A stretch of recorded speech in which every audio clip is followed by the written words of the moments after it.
Coming up on Hashtag That. We take a look at some upcoming TV premieres, and some of our fellow hashtaggers took a trip to Hamden Pride. All that and more from Hamden to Hollywood. We are your source for Quinnipiac's entertainment news.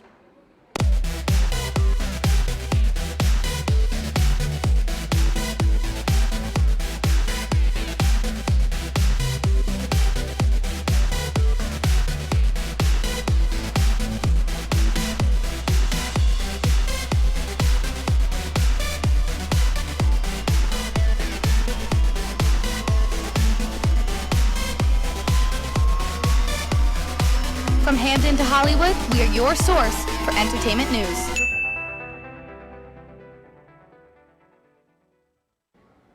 Good evening and welcome to Hashtag That. I'm Sean Raggio. And I'm Will Fowler. Will, my guy, I am so excited to be joining you on the desk for your Hashtag That debut. So why don't you kick things off? Sean, I appreciate that. I also appreciate you throwing me straight into the deep end. Let's get into it. If you needed some decorations for your college dorm, the Student Programming Board had your back with a fall fun craft night on Saturday.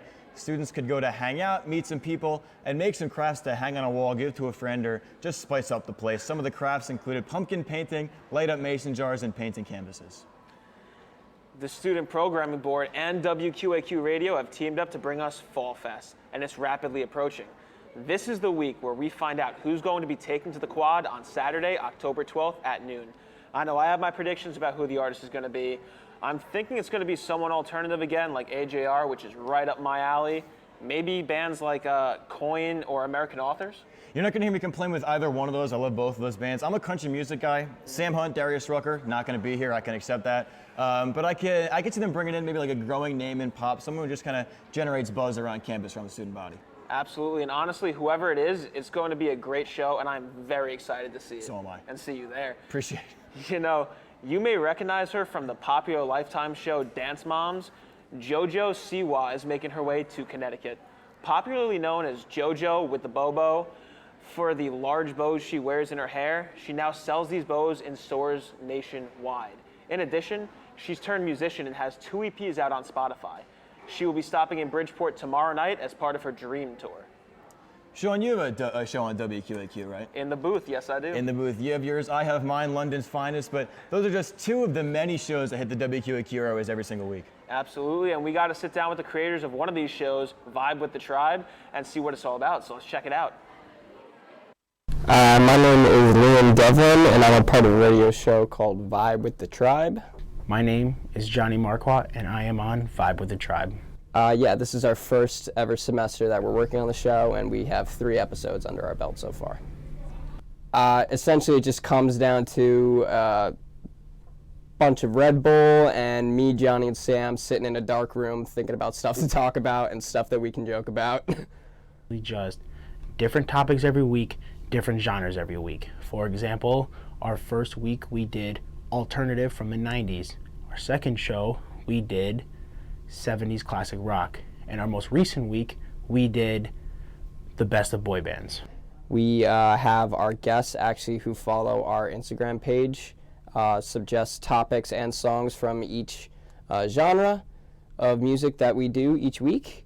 And it's a fun time. We really just talk about in the breaks of music, just stuff that's going on, stuff that we're interested about, a lot of pop culture news, really. What got me involved with the show, last year, a good friend of mine had a show, and she really wanted me to start one. So I was like, you know what? Screw it. So I picked 2 of my best buds at school, and we just started it right at the beginning of the year. The topics are of a wide variety. They range from the Mario Kart app to the impeachment of Trump to the Emmys. Favorite genre we've done was boy bands, because it was just such a, like, what we do is we turn our mics off whenever the music's playing, so it's just me and Johnny and Sam just bopping out in the middle of the studio, just dancing to everything, so it's a fun time, yeah. I don't want to spoil anything yet, because we do have a release post on when we announce what our genre is, so people can send in stuff, so if you want to know what our next genre of music is going to be, you can follow us at Vibe with the Tribe on Instagram. Make sure to tune in Fridays at 1 o'clock for Vibe with the Tribe, only on WQAQ.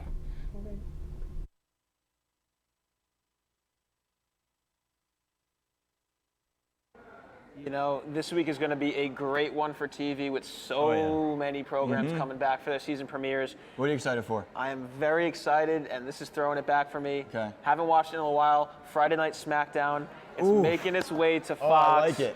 I mean, I grew up on this. Me and my brother would get in so much trouble just wrestling with each other, throwing each other into furniture. Jeff Hardy, Triple H, Batista, Rey Mysterio, all the classics. I know there's a lot of new faces, but I'm very excited to see what's happening in the world of the WWE. That show I watched all the time. Another show I watched all the time that premiered last week, so it might be cheating, but I'm still going to count it. It's Always Sunny in Philadelphia. One of the funniest shows on television. I binge watched the whole thing on Netflix, first season to the last. It's one of my favorites. I will absolutely allow you to cheat it with that. I haven't been able to catch up on the last couple of seasons, but I went through that. All I did was stay in my basement and watch that. It's worth it. Some of the funniest people on the planet. Honestly, and how could you not love Danny DeVito? Oh, it's Danny impossible DeVito. not to. It's impossible not to, dude. Oh, man. And I mean, I'm certainly excited to sit in front of the TV and catch up on It's Always Sunny among all these other premieres coming this week. But, I mean, if you need me, I'll 95% chance I'm stapled to my TV screen, so that's where you can find me. We'll take a quick break, but when we return, Nina Kelly brings you some weird news. That and more. Stick with us.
Welcome back to #that. It is time to get weird. We have Nina Kelly in studio to give us the weirdest news in the past week. Nina, take it away. Thanks, guys. I have some seriously bizarre stories this week. First, British police have arrested a 66-year-old man who they believe is connected with the theft of a solid gold toilet from a palace west of London. The toilet, titled America, was created by Italian artist Maurizio Catalan and is estimated to be worth about $1.25 million, which is definitely way too expensive of a toilet if you ask me. Before it was stolen, visitors could book 3-minute appointments to use the golden toilet. Catalan has become successful for his satirical sculptures. When asked about his work, Catalan responded, quote, "What's the point of our life? Everything seems absurd until we die, and then it all makes sense," end quote. Strange stuff. Moving on, are you looking to make some extra money? Australia's wing of Domino's Pizza posted a job opening for chief garlic bread taster that pays $20 an hour. The description of this job would be spending a day tasting Domino's garlic bread and other signature menu items. Now, there are some qualifications for the job. The new employee must have a minimum 5 years experience in garlic bread consumption, have a detailed understanding of the pizza and garlic bread relationship, and have working taste buds. Applications are being accepted through October 7th, so if you see yourself in Australia in the near future, don't pass this opportunity up, and hopefully they will bring this job to the local Domino's soon.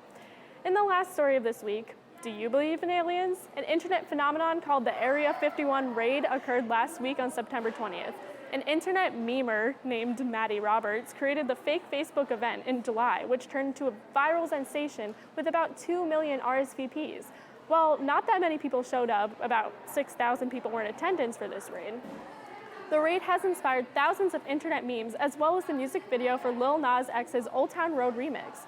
As you can imagine, actually, raiding the Area 51 base is a little bit dangerous. To stop people from actually trying to enter the base, the event turned into a music festival and a party. There was a DJ at the event, and people wore alien-themed costumes. Although no aliens were in attendance, one visitor said, quote, "Nobody actually rushed the top secret base. We just wanted to see people like us," end quote. And that's all I have for this weirdest news happening this week. Back to you guys at the desk. First of all, Nina, great stuff as always. Second of all, I don't know about you two. I'd be Domino's chief garlic bread taster for free. Like, I wouldn't need to get paid for that. Honestly, for me, it has to be the cinnamon bread. Oh, like, my gosh, don't get me started, dude. That's going to get it for me. But, I mean, Nina's killing it because she and other of our hashtaggers took to Hamden for LGBTQ Pride last week. And I heard they had an amazing time at the celebration, so let's take a look. Let's watch.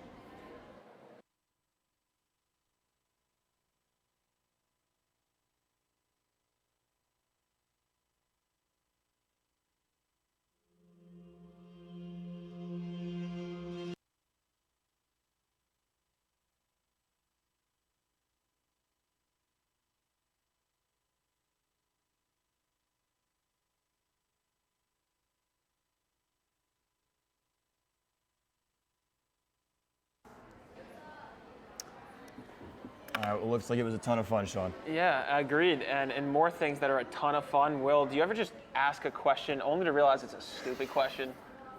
You are preaching to the choir. They say there's no such thing as a stupid question. There is, and it's come out of my mouth multiple times. Yeah, I heard several of them from you just before the show.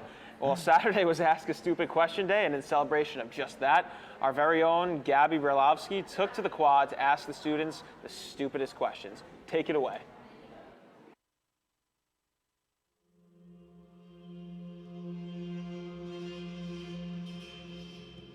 What is the meaning of life? Why does it take 15 minutes to cook minute rice? What do you call male ballerinas? Why are softballs hard?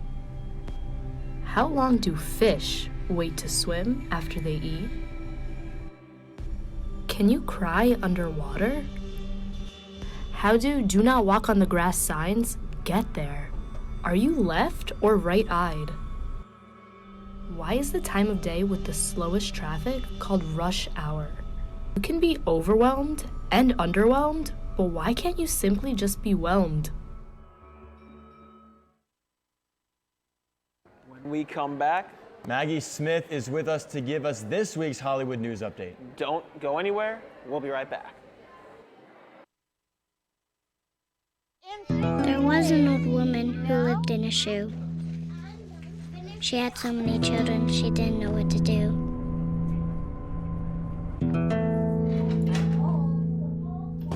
She gave them some broth without any bread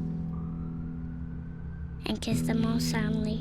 Lights out. Good night. And put them to bed. Hunger is a story we can end. End it at feedingamerica.org.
Thanks for sticking with us. Maggie Smith is joining us now for our Hollywood News Update. What's happening in Hollywood, Maggie?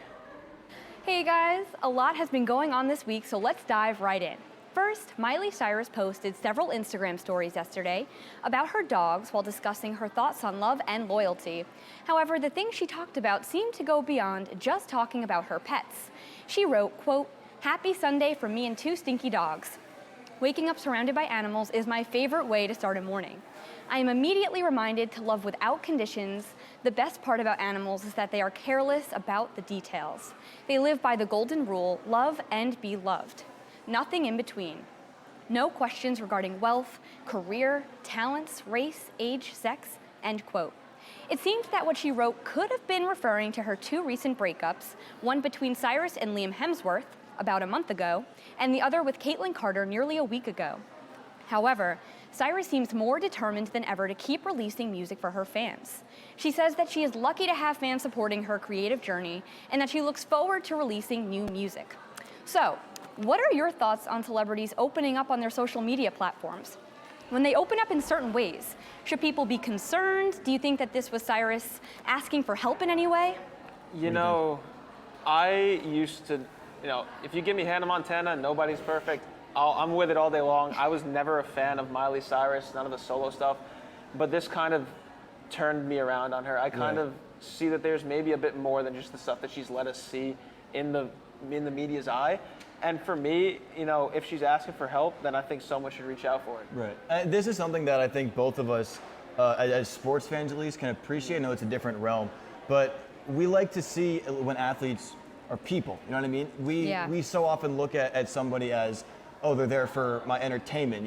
The quarterback is there for my entertainment, but this is a person. This is who has a family and kids and a wife, and this kind of thing, whether it's a good or a bad situation, this kind of thing really shows you that, they're people just like us. You know what I mean? It gives us that side of things that we don't really see, regardless, on a stage or on a baseball field. I just read an article about a player named Joe Morrow. He was on a PTO for the Rangers, and he's literally playing for his professional hockey career right now. He's still a young guy. We don't see the impact that this has on their personal, their mental health, especially Miley Cyrus. What do you think, Mags? I think that when someone is as famous as people like Taylor Swift, Selena Gomez, Miley Cyrus, people using their platforms, I feel like they can then use their platforms for the things that they believe in. And I think that it can be a tool to reach out for help. However, I also do hope that if she is struggling, that she asks for it in a more serious way almost. Sometimes it can be hard to decipher when it's on someone's story, like Miley did. But moving on, we're going to go to a different story now. This past Saturday was the 45th opener of Saturday Night Live, but someone seemed to be missing from the big night. Pete Davidson, who has been a part of the SNL cast since 2014, skipped the opener in order to go to a screening of Joker in Atlanta with his co-stars from the new movie, The Suicide Squad. The director of the film, James Gunn, posted a picture on his Instagram of all of the stars from the film, including Davidson, Margot Robbie, and Jai Courtney. Although Davidson was not at the SNL opener, the show was still a huge success. Alec Baldwin played Donald Trump as per usual. Maya Rudolph and Larry Sanders played Kamala Harris and Bernie Sanders in another sketch, and Billie Eilish performed. Now, if it was up to you guys, would you choose to go to a screening of a movie that you were in, or would you go to the opener of a show that you were a part of? How do you think Davidson handled this situation? So truthfully, it's a problem, but it's a good problem to have. If I was a person who had my opening night of a movie and my season opener of a popular show on the same night, I'd be distraught, but it'd be in a good way. I know Pete is one of my favorites. It was sad to see him not there on Saturday night, but I'm happy for him. He's doing bigger things.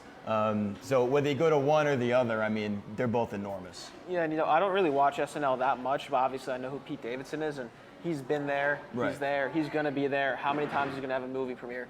Exactly. You got to go to, and I think everyone in the cast, the crew, the writers, the fans, they should all be supporting that. Yeah, go to it. How many more of these? He's going to be in SNL for how many more years? If you're in this, go for it. Definitely enjoy your moment. Right, and I think this is a different story if Pete Davidson doesn't tell the SNL cast and crew that he's not going, if he just goes straight to the premiere. Well, but I'm sure he told them. I'm sure he let everybody know. So I also have a non-issue to me.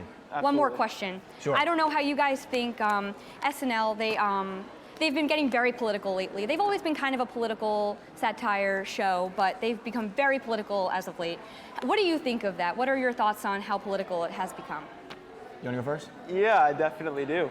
I think that there's a place for, obviously, in satire, making fun of politics. There has to be. I have a sense of humor.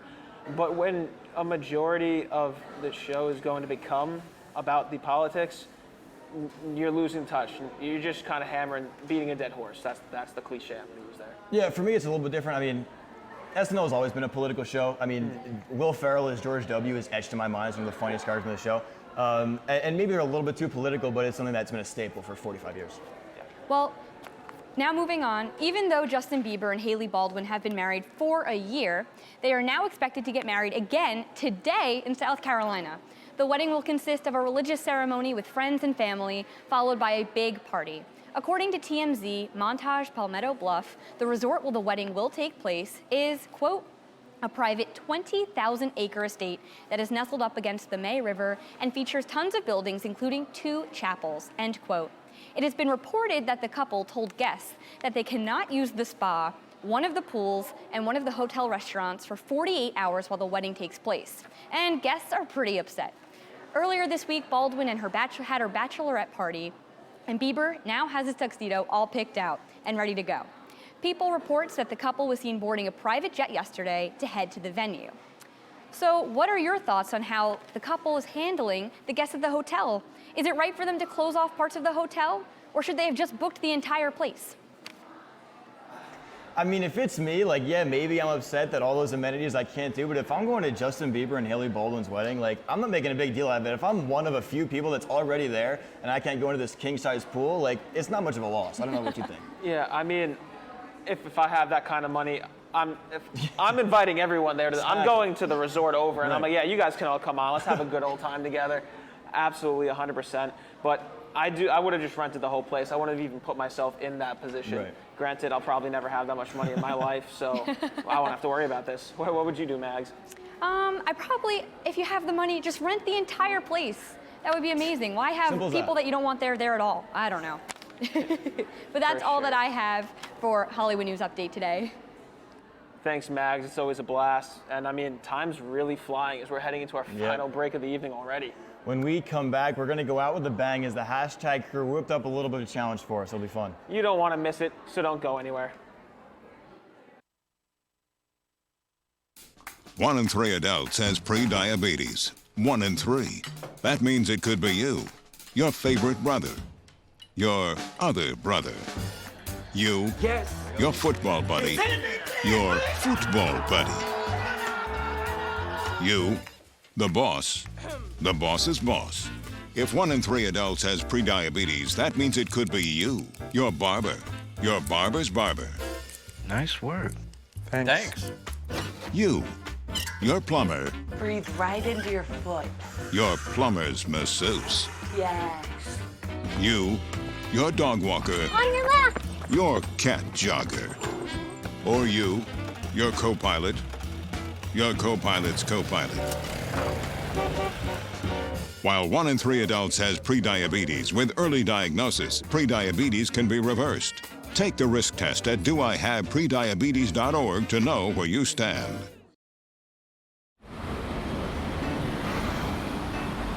Hey, let's check out this park.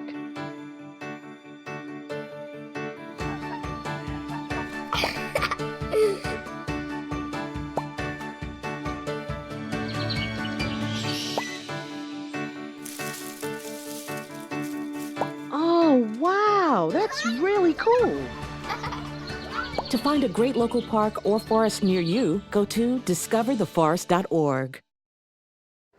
We are back. Thank you for sticking with us. A couple hashtaggers took to Hamden this weekend to check out Hamden's Food Truck Festival. Here's a taste. Pun intended. Hey, hashtag, it's Alyssa, Sam, and I'm Sydney. And we are at the Hamden Harvest and Homecoming Food Truck Festival. And I am so excited. I don't know about you guys, but can't wait. We're going to get a bunch of good food and try it out for you guys. I'm so ready. So stay tuned. My belly is ready.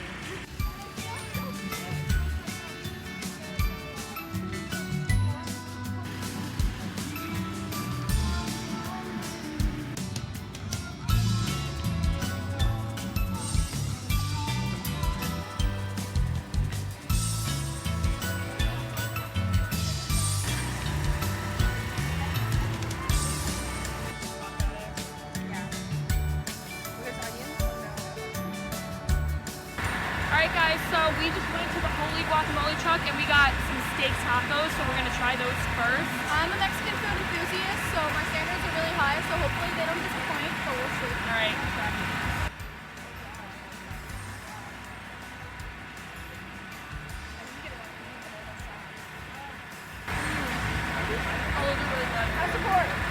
I'm usually a hard shell kind of girl, but these are good. These are good. I approve. Recommend it.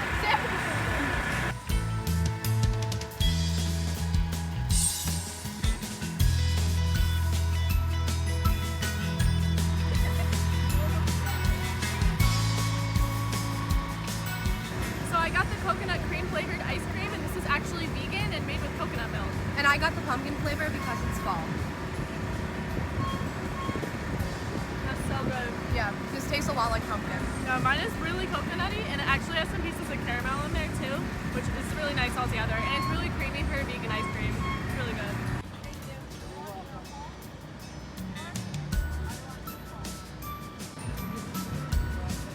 Okay, so we just went to Freiburg and we got the cheesy bacon fries.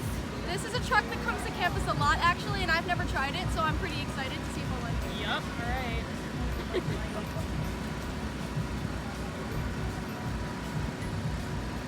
That is a solid fry. Oh, those are good. That's some good stuff. Again, stamp of approval. Crispy, salty, cheesy. It's a nice combo too. Yeah, it's got a little bit of everything. Yup.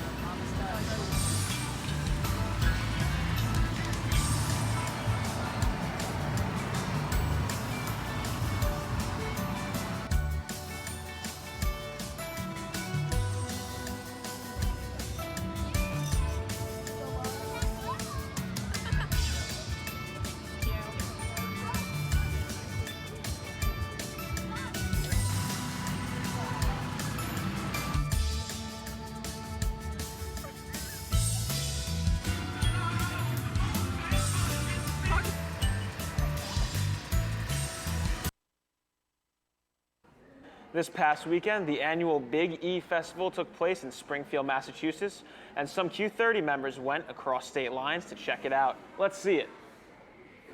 Hey, hashtag, my name is Maggie and I'm the entertainment director for Q30. Today I'm at the Big E with Brendan, Brooke, Rico, and Sophie. Let's see what the Big E is all about. The results for the classic white wool 2-year-old male. Do you guys like alpacas or llamas better? Alpacas. I like the, well, alright, the llamas are like, they're more graceful, but the alpacas are more fuzzy and cute, so. They're cuter, alpacas are cuter.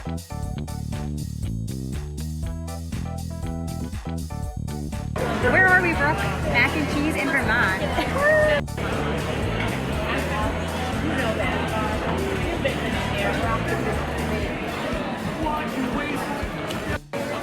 It's so good.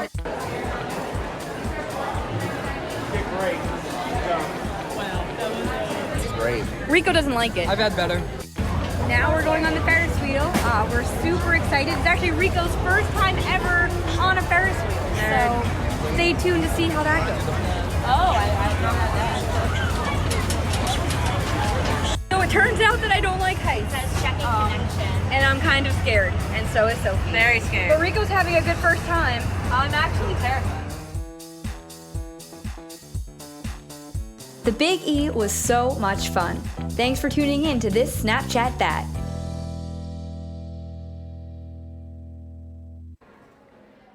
Sean, did you ever have a chance to get to the BE this weekend? No, I did not, unfortunately. I was Sad. working. But Oh, brutal. yeah, it reminds Brutal. me of this fair that we have back home, literally right by my house. And the one thing that I always remember is the Zeppelis. Yep. Oh, Yep. I don't know.